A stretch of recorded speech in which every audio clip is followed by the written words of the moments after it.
Well, hey, what's up, everybody? Welcome back to the Mentor My Mix podcast. We've taken a little bit of a break here, a little hiatus, because yes, Pyramid moved. We have a brand new home at 859 Bryant Street now.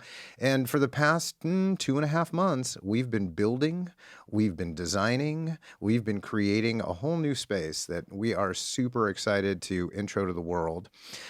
So that's why I took a little break here, but I am thrilled to be back today. I have a very old, dear friend sitting with me here at this table, and we go back a few years, don't we, Yes, Kush? we do. Yes, we do. Yes, we do. And we've got some fun stories to share. The history of the crazy, insane world of audio and music here in San Francisco. We're going to talk about NFTs. Yep. We're going to talk about putting together orchestras and jamming and long distance recording and putting that kind of stuff together. Oh, yeah. We're going to talk about your history, a little bit of your background here, right, Kush? Oh, yeah. We might delve deep. We might delve deep, but we're going to start here first with a little background music. Let's check this out. This is an NFT coin that Kush created here. This is a shroom coin. Let's check out this shroom coin right here. This is, and then you can tell us a little bit about it. I got it here on my desktop. You guys are looking at it here, and let's play a little of this shroom coin.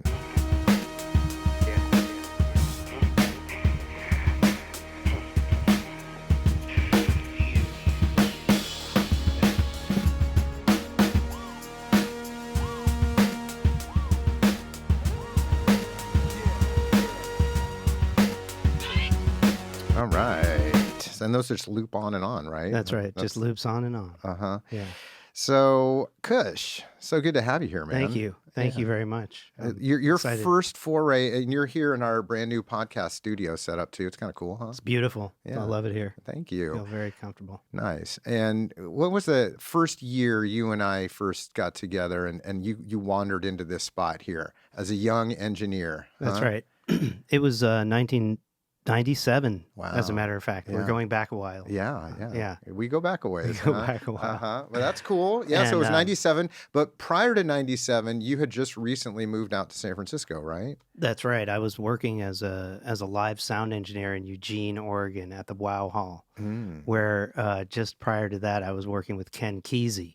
Cool. And as a young person, I took up the hobby of recording bands using a fake ID Yeah. and a reel-to-reel player. Uh-huh. And Fake ID to get into the clubs to record the bands? yeah, that's right. Uh-huh. And I brought an old reel-to-reel player that was laying around, believe it or not. Yeah. And this led in college to doing the same thing with 4-tracks, which led to becoming a sound engineer in Eugene eventually with Ken Kesey and the Merry Pranksters. And did you go to school out there as well? I went to school in Humboldt. In Humboldt, right? Yeah. Okay. Yeah. And it was there where I, sort of worked with the city of Arcata, which is so small that you can take the city's occupants as your, sort of laboratory. And as a young sound engineer, I would just approach bands and say, hey, do you need someone to record you? And it's such a small scene that they would usually say yes and jump at the chance. So I had a lot of time to practice that there. Yeah. That's And then, we recorded on 4-track cassette, but one of these became a CD, which, further, got me excited about being in the music business. So at that point, what led you down to the Bay Area? How did that transition happen for you?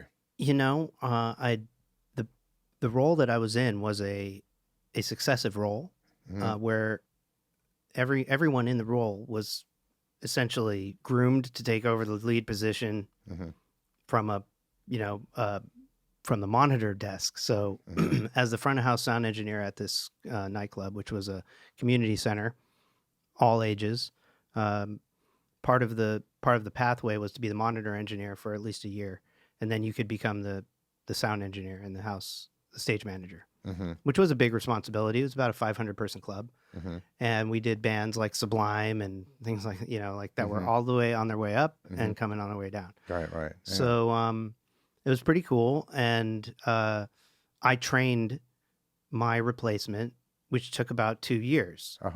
So my tenure there was during the time that I needed to basically, I spent a year training as a monitor engineer to take over, and then I took over, and then I spent 2 years there being the house, being the main guy.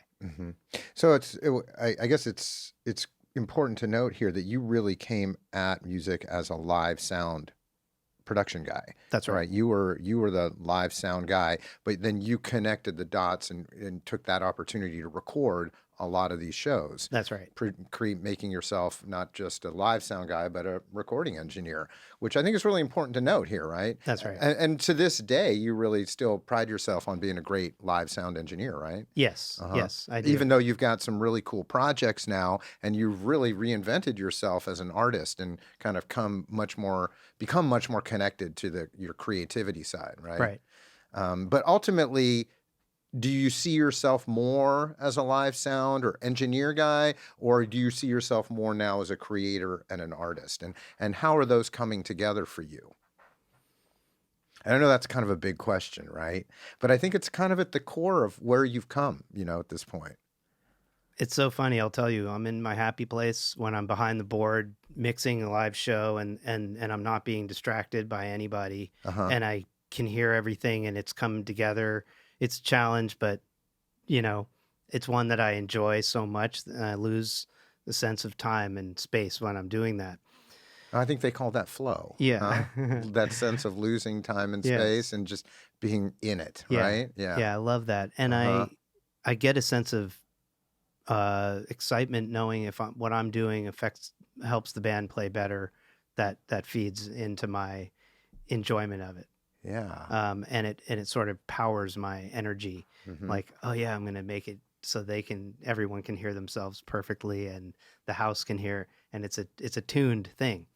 When it comes to my art, and those are my people, so I see them in the space as well. My production people are in the space making NFTs now, because what's happened is there was this pandemic that shut everything off in the music world and in the live production world. It's been a real, sadly, it's been a big problem. And so I've gotten to know a lot of the production people, and we stick together in these spaces. You'll see, people that are doing production are gathering in and helping each other lift each other up as artists and creators themselves. Yeah. Where maybe they've been doing this stuff in the background, just for fun and not for profit. Interesting. And a lot of that, I mean, that's where inspiration comes from, when it comes from fun. Yeah. And not necessarily for profit. One of the things that came about from that is that a couple of years later, I opened up this place called California DVD, which was a DVD authoring studio. And I called you up to say how awesome this is, like, hey, I'm new technology, right? And I'm now providing this service. Isn't this great? And I'm an entrepreneur and I'm running my own company. Right. And we're like gonna, somehow I thought maybe you would be able to, like send some clients my way, and this would be great. Yeah. And you said, oh, it's Todd, the disappearing engineer. and I knew what you meant by that. And I have to say, from a professional standpoint, it's stayed with me my whole life. And I want to thank you for that. It's not a bad thing at all. I know, it's more of a funny thing. You made a joke, but it was spot on. And, so I thank you for that. It helped me throughout my life know when it was important to ghost and when not to ghost. Because sometimes ghosting is fine, and sometimes it's just not what you want to do. It's sort of similar to burning bridges. I mean, I think it's the same thing, and I think my keeping in touch with you and maintaining a relationship, even if it was somewhat Facebook-ish, was just a way of me saying like, hey, I'm still here. I haven't really fully disappeared. And I hope, and I know that on a long enough timeline, we would evolve back around to see each other. To see each other at the same, whatever, like level, which I was not at. And you clearly were like, an order of magnitude above me at that point. Of course, now you say that, but then you did go on to intern for the plant, right? right? So It's you did true. take an internship. You That's did find an amazing true. opportunity. So That's just true. speak to And that for a so, moment, because that's a pretty cool setup. yeah, so I didn't, stop there. I was doing the sound, and I was like, don't know how I heard about the internship opportunity at the plant, but I just decided, I called up there, and they said, yes, we'll have you. I think it was like very easy. Yeah. And so I started there, and on the first day at the plant, and I did all of the things, made coffee, cleaned the toilets, went and grocery shopped. But on the very first day, With Metallica's credit yeah, with card. Metallica's credit card, that's right. And they said you have to drive. Arnie needs a ride home, and Arnie was the owner. Arnie Frager. Yeah. Mm-hmm. And in the car, I had already been designing websites. I said, "Hey, I noticed you guys don't have a website, and you don't even own your domain name. Mm-hmm. Would it be cool if I made it for you guys? Mm-hmm. And he goes, bring me a proposal and I'll consider it. Mm-hmm. So I, called my friend who was already doing it professionally, and I said, what do you charge per hour? I came up with a price, and I designed the plant's first website. He paid me for it, and it was awesome. And so I went from doing a free internship to a paid gig like on the first day. And then I stayed there for probably, 6 months, just doing the internship once a week, because it was such an awesome experience and great people. And, it's the plant. So You much just history. don't know where opportunity will pop up, Yeah. And I think I just want to put a little emphasis on this point right here, because you think, oh, I'm going to be a sound engineer and I'm going to record all these bands. And then you realize not only what's involved, but you realize the trajectory that's involved. And then sometimes opportunities just present, right? And you have to be aware of that when that happens and be able to take advantage of the opportunity like you did. You're like, hey, I've been doing this and I think I can do it for you. And that creates a whole new relationship dynamic between you and who was formerly somebody you were interning for. And all of a sudden you've just flipped that dynamic on its head, right? That's right. I mean, like, I met Manny Lackaruba there, who said, these words DVD to me, and DVD authoring, which led me to buy a DVD authoring rig and do that instead of a music studio, which was cool because I got 5.1 surround sound instantaneously. Yeah. And I got a Ramza digital mixer. Yeah. And it was a sweet little setup with a bunch of Genelecs, and I got to do like surround sound remix for DJ Shadow, and did the Dream Theater DVD in there, Metropolis 2000, with Mike Portnoy sitting there, making sure everything was synced up, and we did 5.1 surround sound remixing, even on stereo, masters. And when Manny said, DVDs is, I had already heard about. We watched DVDs. We were watching DVDs and listening to surround sound and going like, this is hype. This is dope. This is crazy. DVD audio. Oh my God. What is that? We got to get surround sound Dark Side of the Moon right away. And I was hyped and I was like ready to go. This was the future, DVD audio, especially. And I wanted to do everything I could do with having multimedia audio, like interactive DVDs play and launch websites.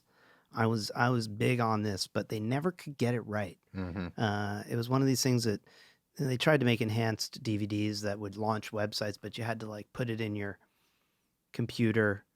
Anyway, we were really far ahead of some things there in that regard. Well, that's what they call the bleeding edge. Yeah. There's the cutting edge, the bleeding edge, the cutting edge, and then the edge.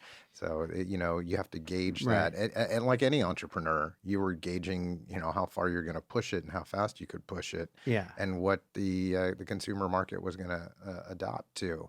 Yeah. I think we're watching that right now with Atmos, right? Atmos is being pushed very hard by Dolby and Atmos music remixes. And so it's going to be really interesting to see how the consumer adoption rate goes there. Yeah. But there you are, you're an entrepreneur, you're on that cutting edge, maybe that bleeding edge, right? That's right. And how far were you able to push that then?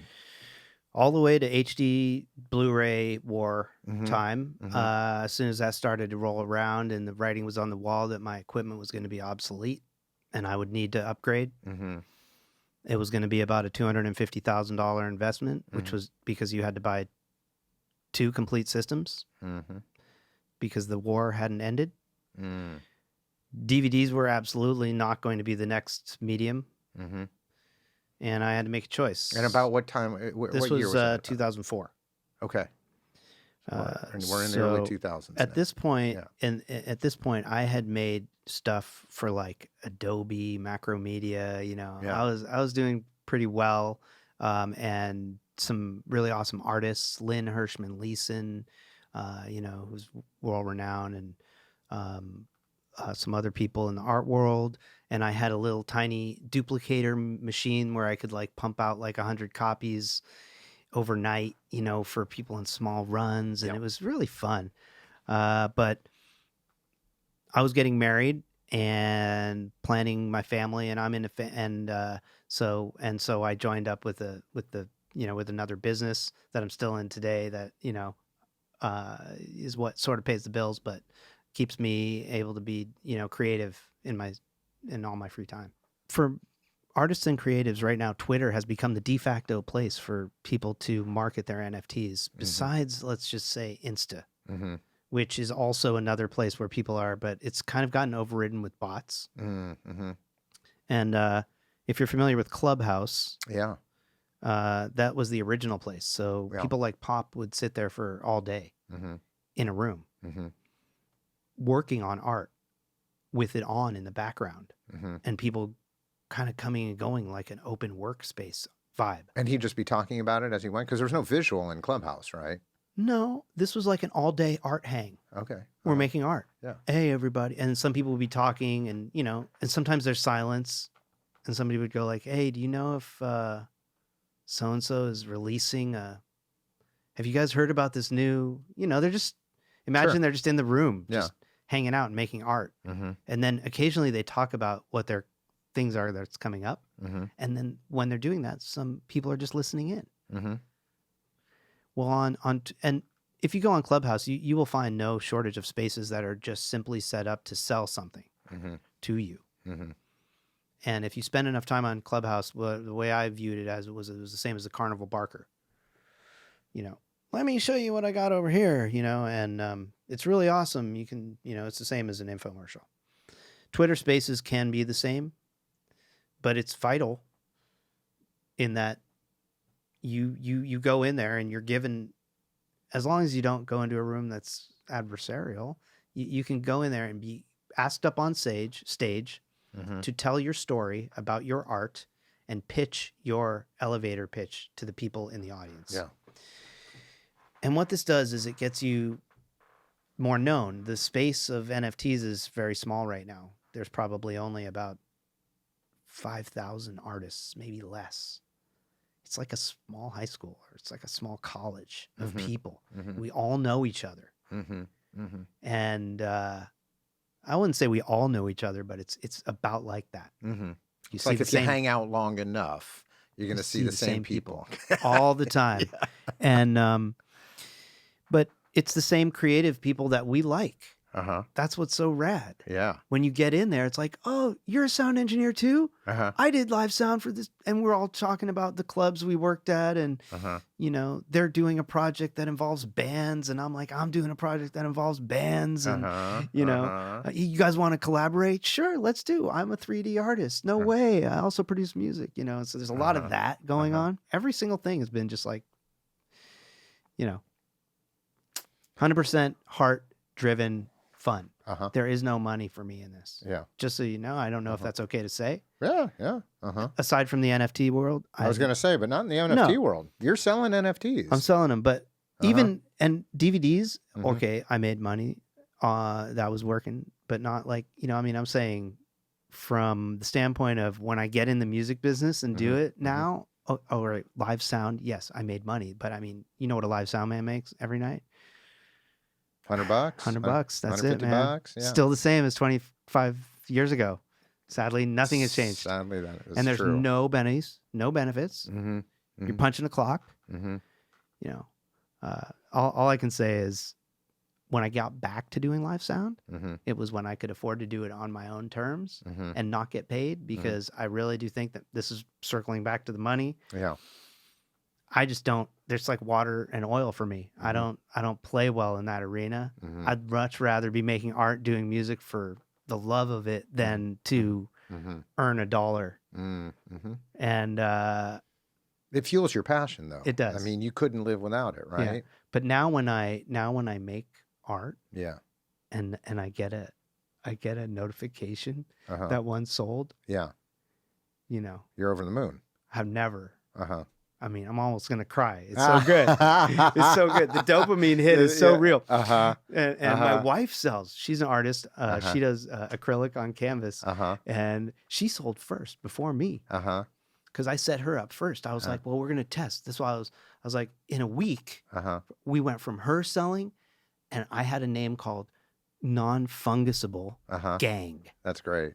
Fungus. Fungus, Mushroom. fungible. Fungus. Yeah. Okay. Yeah. Thought it was really funny. Yeah. That's good. It was pretty stupid. I made one NFT and I took it down because it was so bad and it didn't sell. And I thought, this is wrong. I'm not this guy. And I make 3D. I already was like learning 3D from my DVD days. Different story. But yeah, like I changed it up. I was like, Meta Mushrooms came to me instantly, and nobody had it. I also had California DVD, so I think I'm pretty lucky with names because Meta, you know, Metaverse. Yeah. There's only a few people that have Meta Yeah. at the beginning of their name at this point. Meta Mushrooms is one of them. So I'm pretty stoked on the brand. But in my time of being an NFT artist, I've graduated from that to being Kush. Because my art encompasses so much more than just the mushroom art. And so I recently did sort of, not formally, but like at some point I changed my name on Twitter, which my handle is still Meta Mushrooms, but if you look at my name, it says Kush. There's a problem in the space right now where people like, you know, begging people to invite. It was worse in the past, let's just say. But you need to be invited to a lot of these marketplaces. Yeah. They're sort of, that's the way they can control what's on there. Yeah. So how did you, I just want to back up a second. How did you even learn how to do this? Because everybody is talking about NFTs. Everybody's seeing that there's a lot of potential here. And we're talking about cryptocurrency. Sure. We're talking about the blockchain. Yeah. But how do you learn to navigate these waters so that you can actually be efficient and effective in doing what you're doing here? Well, there was a couple of things. First of all, I got in because I was working on this project called The Heart Full of Love with Everyone Orchestra, which is the band that I do live sound for and produce videos for. During pandemic, we did 12 videos. And after the last video finished, I said, it was like November 2020. And I said, let's do one final hurrah video with everyone that's ever been in the Everyone Orchestra, which is like 1,000 musicians. It was like a joke late at night, you know, like when we were on doing, I did all these sessions with my collaborator, Matt Butler. It's his band, Everyone Orchestra. Yeah. And, so he's your collaborator, your partner in crime on this, right? Yeah, on the Everyone Orchestra. He's the main man, and I'm the collaborator. But it's his band, and it was a 20-year anniversary project that we did. And I've got the site open here. This is on Bandcamp, Everyone Orchestra. But if you go to everyoneorchestra.com, and you'll see the list of the people that he's worked with. Okay. And it's over 1,000 people on stage over the last 20 years. So I said, how about if let's contact as many as we can, and we'll get them to be on a giant, you know, like opus with like all the musicians. Cause we had done, you know, 13 musicians on screen and in these squares, just like they were doing during the pandemic, you know what I mean? Yeah. And lots of great musicians. You got Steve Kimmock on here. You've got a whole bunch. Steve Berlin from Los Lobos. We've got all of Turquoise, who just did a tour with Jerry Harrison, you know, redoing Talking Heads, and there's some amazing players, really incredible. Very cool. Durga McBroom from Pink Floyd is on there. So yeah, anyway, so we did that, and we sent out a letter to all these musicians, and we got 80 of them to agree to record for us over a track that we created that was 6 minutes long. That was basically, you know, a piano part as well as a conductor saying when to solo and when to comp and when to sing. And so, meaning the conductor is Matt, and he holds up a whiteboard. This is what he does live. And he leads the band through spontaneous compositions. So nobody knows what they're going to play, and he writes things up there and, you know, like chord changes and all that stuff. So it's very... So he's the musical director behind all He's the musical director behind it. And live, when we perform live, it's always a different group of musicians. So... This is like the ultimate jam experience. It is. Right? It's a lead jam. Yeah. And so sometimes he'll start it, and sometimes one of the band members will start it from nothing, you know, from thin air. Yeah. And then he has to lead them through. He leads them through changes that, you know, often involve, like, you know, the hits and stops and things, you know, and he really tells them when to play a B part and things like that. So we then took these 80 performances and we arranged it into that were 6 minutes long. And we arranged it into a 16-minute long track. And then I edited this video in, you know, several programs, including like Blender 3D, After Effects. I had like, you know, 250 tracks of audio, 150 tracks of video. And how did you get 80 people playing at the same time? How the heck did you do that? Well, you know, we sent them all the backing track of just the piano. And they had to play along with the piano part. So then they weren't all playing live together. No. Okay. No, they're all, but okay. At the end, I thought maybe there's some tech here I really missed the boat on. I don't know. No, so at the end, you know, I had you know, 80 tracks like lined up on the timeline. Yeah. To our backing track. So we each had, you know, we had a video, and in some cases, like if it was a drummer, we got multi-tracks of the drums, and we have like 10 drummers on there. So the tracks add up fast. They do. And so this was a giant comping edit session. It's like crazy. Crazy edit for you to pull off. So then we basically, so I had 6 minutes where everyone is playing, right? But it went like, you know, verse, solo, verse, solo, verse, solo. And they just had 3 opportunities to do what they wanted to do. I see. And but the singing was only on part A and part C, let's just say, right? Okay. But, you know, at the end of the day, once we got everything back, we had, you know, 80 tracks and everyone is singing at the same exact time. And I was like, well, we know what we got to do now. I'm going to stretch it out. So we stretched it out by brute force, copy paste, and we made some sections, B sections, and we shortened some things. You know, we knew we wanted to have a drums solo, a bass solo section. And then we created ensembles out of all the musicians. Yeah. And then I created 5 stages using assets that I purchased, created 5 different stages, like in a 3D program. Yeah.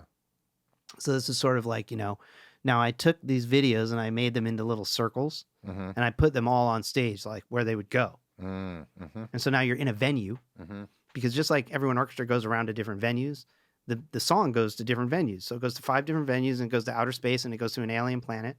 And then, yeah, and one of them is a parking lot stage to sort of nod to COVID.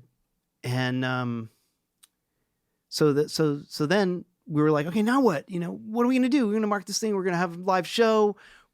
COVID is going. We can't have a live show. Now where can people see this? Where can they? It hasn't been released yet. It's coming. I was like, coming. I knew you would have sent it to me. Damn it! Why can't I see this? I'm going to send it to you. There is a preview edit. But we have couple little tweaks that need to be made to it. Like some people's names are misspelled, of course. So I have a few little edits to make. But we'd like to release it in probably December. Yeah. And then what I would like to do is there's 80 pieces of NFT content that would accompany it. So now we're coming full circle back to the NFT component here. That's right. And so the idea was that, what are we going to do with this thing? Now we've got it. We've always just had like a Zoom-ish party for these other ones. are we just going to do a Zoom party for this? It's like, it seems so anticlimactic. It's 80 musicians. It's going to be too hard to do. You know, we got to do this live. Okay. So we were invited to New York to do it at one of the best theaters there, the Capitol Theater in New York. And who invited you? the promoter. Okay. Because he's friends with Matt, and Matt, it's 20th anniversary, and he believes in it, and you know, so we were going to do this in November, but it's just too much. Yeah. There's too many bands trying to do everything because they've been shut down for 2 years. So, meanwhile, I had learned how to make these NFTs, and I said, Matt, it's going to be an NFT. We're going to make these NFTs. You know, how do you do that with this song? We literally, like, everyone got, it's 16 minutes. Everyone got like 4 bars to solo and do their thing. Even people sang a whole verse. We only used a quarter of their verse, but it made sense. They sing and then someone else sings, and we tied it together with the words sound like they were written. It was like divine. I mean, I would tell you, I can't it was one of the best projects. Incredible. And now you did this on Cubase, right? Yeah, we did it all on Cubase. And Vegas Video Pro, which has been my long time ever since the DVD business. I mean, you've never seen so many micro edits. So many micro edits. Holy shit. We did it. I mean, you must have spent umpteen hours doing this, right? I mean, I can only imagine. Every second of COVID, we've been making videos. We've been making videos with artists every second and paying them. This is part of the things. We paid artists. Yeah. We collected money from donors and paid them.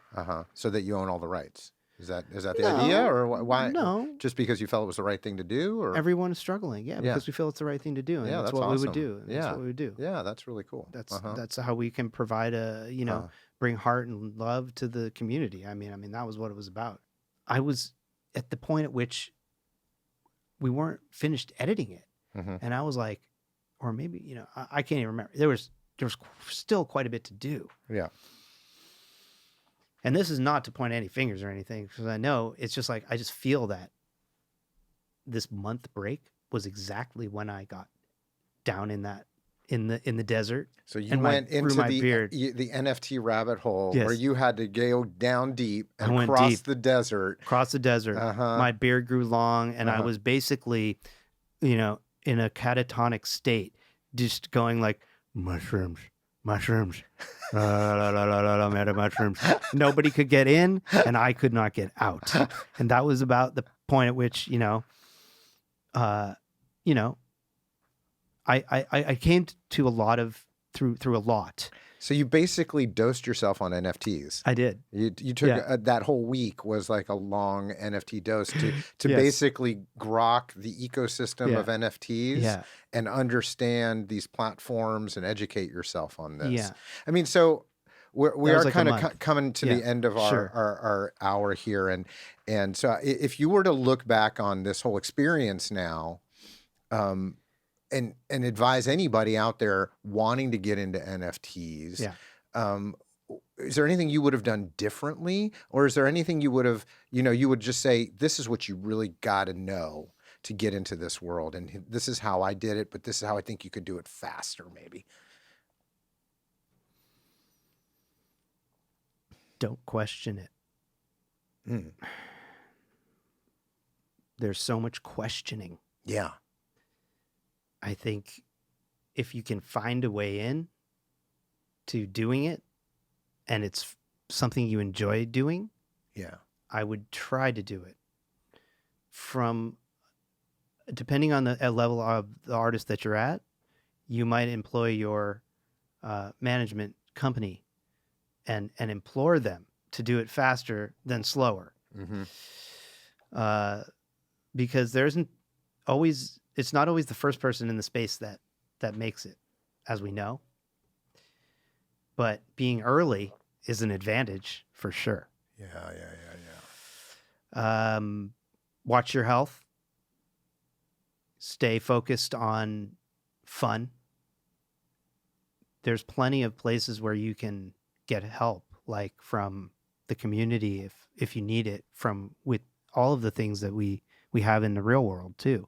Like spaces where you can talk to people about it, who are going through the same thing that you are, because it's sort of like a heavy trip, to be honest, for a lot of people.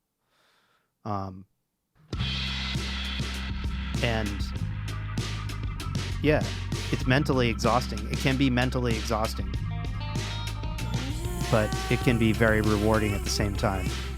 That's awesome. And I think it's just great that, you know, you're just in it, you know, and embracing all aspects of it and knowing that that's just your path now and combining it with this amazing project. So we're going to end a session here with this track. Tell us a little bit about this. This is from Virtual Sessions number 4. Anything you want to share with us about this track here? I think this is one of the ones with Steve Berlin on it. There were just a lot of, you know, amazing musicians that played on it, and you know, every time we got the track, we would say it's like a Christmas present that we're getting. Yeah. Each person would send something, and it would be like unwrapping some, you know, new part of the you know, because we would toss it out to somebody like a guitarist, and we would say, yeah, just play something and send it back to us, okay? So cool. And then we would just, this song was just like Steve Berlin or whatever sent us something, just 16 bars. And we had to turn it into a full-length track and then send it back and have everyone play over it. That's how we did this. So cool. So there was a few people I just wanted to, and I'm not sure, because I just wanted to shout out a couple of people. Sure. LSD Gummy Bears, Jamex, Paper Buddha, who I'm doing an enormous amount of collaborations with. Yeah, we didn't get to show the Paper Buddha NFT, but it's beautiful. Thank you. I really, really love that. And I'll just, you know what, I think I have it on one of my tabs as we're closing out here. Why don't we just show, there's so many of these, I'm kind of flipping through these. Dr. Kush's Jazz Club. That's one that I'm really proud of, too. Known Origin here. A lot of cool stuff, man. And of course the Meta Mushrooms on OpenSea. This is pretty cool. So actually, what I'm going to do here, just quickly, I'm gonna pause the Everyone Orchestra for a quick second. And I do love that track. I love that track a lot. And I just want folks to see this. This is so beautiful. The animation on here and the Tonka that you're using. So this is the NFT that you call Paper Buddha.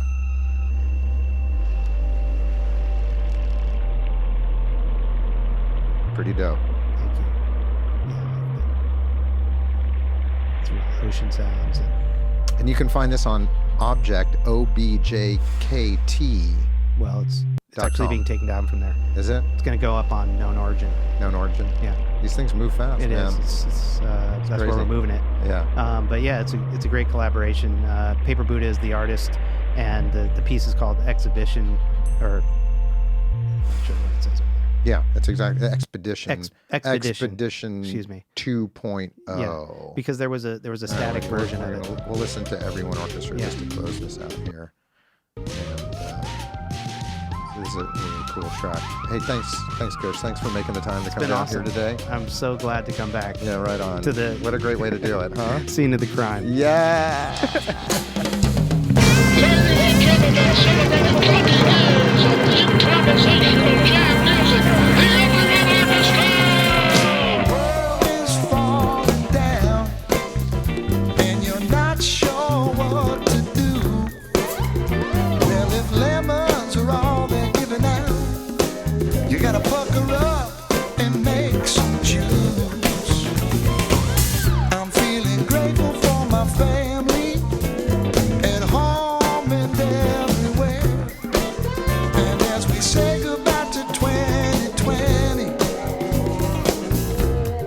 Sending out my praise call.